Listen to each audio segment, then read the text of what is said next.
आज हम आगे के सवाल देखते हैं। कल कुछ सवाल देखे थे, उससे आगे के आज सवाल देखते हैं हम। चलिए शुरू करते हैं। क्या है वह एपी निर्धारित कीजिए जिसका तीसरा पद 5 है और सातवां पद 9 है। देखिए, जब हमको एपी निकालना होता है तो हम क्वेश्चन की हेल्प लेंगे, का मान निकाल लेंगे और एपी श्रेणी निकाल लेंगे।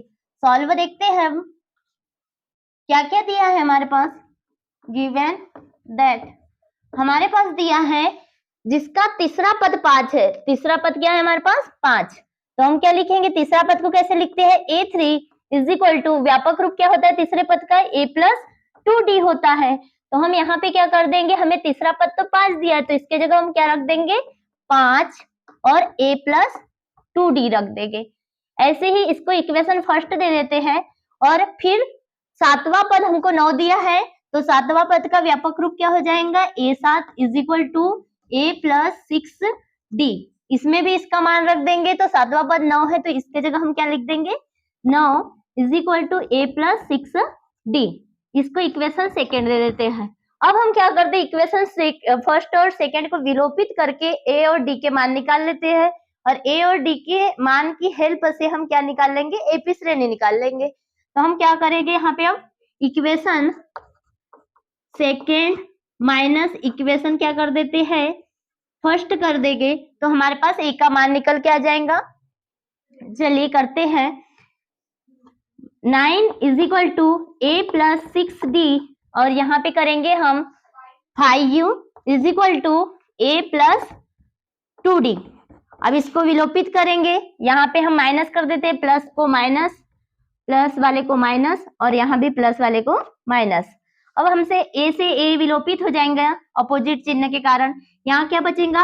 4D बचेगा और यहाँ पे क्या बचेगा? 4 बचेगा।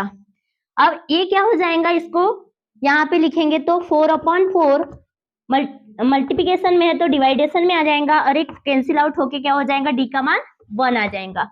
यहाँ पे लिखेंगे 1 is equal to D।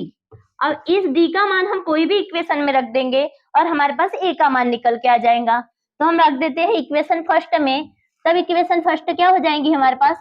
Equation first हो जाएंगी जैसे कि वैसे एज इट इज लिख देते पहले तो 5 is equal to A plus 2D। अब हम D के जगह क्या लिख देंगे? 1। तो हमारे पास क्या आ जाएगा? 5 is equal to A plus 2 into 1, क्योंकि D का मान रख दिया हमने तो ये हो जाएगा 5 is equal to A plus 2 का ट्रांसफर इधर करेंगे, प्लस में है तो ये माइनस में आ जाएगा तो 5 minus 2 is equal to A। तो हमारे पास A का मान निकल के क्या आ जाएगा? 3। अब A का भी मान आ गया हमारे पास, D का भी मान आ गया तो हम एपी श्रेणी आसानी से निकाल लेंगे। चूंकि हम लिखेंगे एपी का व्यापक रूप क्या होता है? एपी का व्यापक रूप होता है, व्यापक रूप होता है हमारे, तो एपी का व्यापक रूप होता है A। तो A का मान हमारे पास 3 है, फिर होता है A प्लस D। तो हम इसको सॉल्व करेंगे तो हमारे पास हो जाएगा 4। फिर होता है A प्लस 2D तो इसको भी सॉल्व करेंगे हम मान रख के, जैसे कि A का मान हमारे पास 3 है प्लस 2 के जगह 2 रखेंगे और D का मान हमारे पास 1 आया है तो हम यहाँ पे 1 रख देंगे और इसको सॉल्व करेंगे तो 5। ऐसे ही A प्लस 3D तो ये हो जाएगा हमारे पास 6। ऐसे करके हमारे पास एपी श्रेणी क्या आ जाएंगी? एपी श्रेणी आ जाएंगी हमारे पास 3, 4, 5, 6 और ऐसे डैश डैश लगा देंगे, इसी क्रम में ये आते रहेंगे। अब हम छठवां सवाल देखते हैं। छठवां सवाल क्या है हमारे पास? उस एपी का 31वां पद ज्ञात कीजिए जिसका 11वां पद 38 है और 16वां पद 73 है। अब देखते हैं क्वेश्चन के अनुसार क्या क्या दिया है हमारे पास। गिवन दैट 11वां पद 38 है तो 11वां पद का व्यापक रूप क्या होता है? तो हम A11 इज इक्वल टू क्या लिख सकते हैं? A plus 10D। ये क्या है हमारे पास? 38 is equal to A plus 10D। Equation first और सेकेंड में क्या कहा है? 16वां पद 73 है। तो अब देखो 16वां पद का व्यापक रूप होता है A प्लस 15D और इसमें मान रखेंगे तो ये हो जाएगा अपने पास 73 is equal to A plus 15 D. ये हो गया इक्वेशन सेकेंड।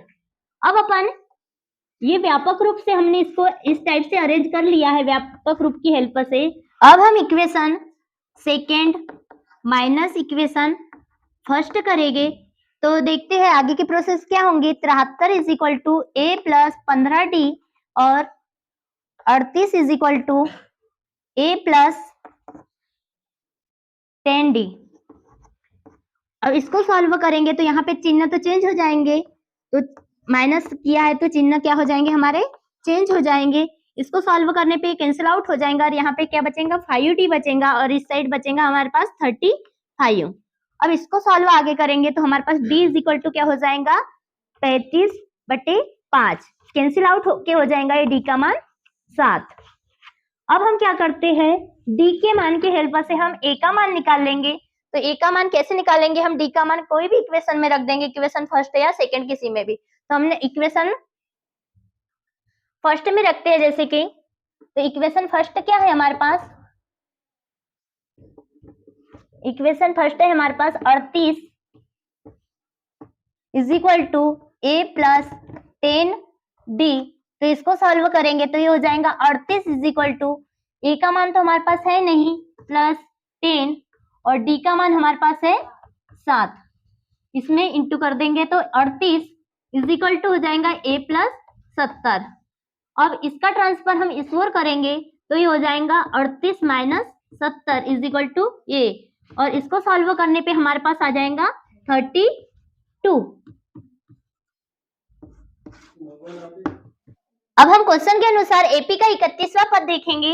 एपी का 31वां पद का व्यापक रूप क्या होता है, तो हम देखते हैं 31वां पद का व्यापक रूप ये होगा ए 31 इज इक्वल टू हो जाएगा a प्लस 30d। इसको सॉल्व करेंगे, a का मान रखेंगे तो a का मान हमारे पास है 32 और 30 ये रखेंगे 30 गुणित d का मान हमारे पास क्या है 7 है, तो हम रख देंगे यहाँ पे 7। अब इसको सॉल्व करेंगे तो ये हो जाएगा 32 प्लस ये हो जाएगा 210। आगे सॉल्व करेंगे तो ये हो जाएगा हमारे पास 178।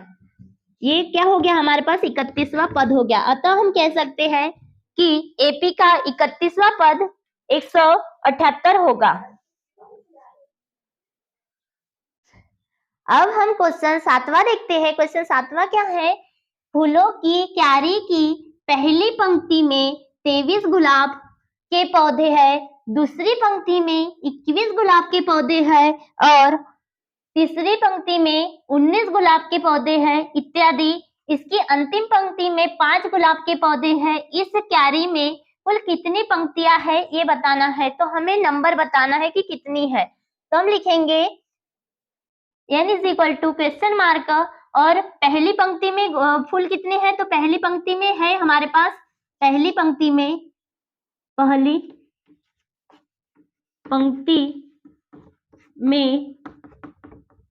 गुलाब के फूल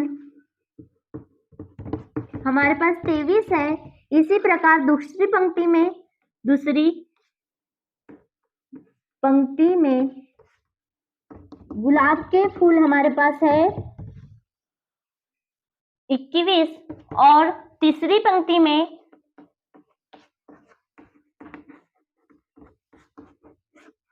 19 और लास्ट पंक्ति में अंतिम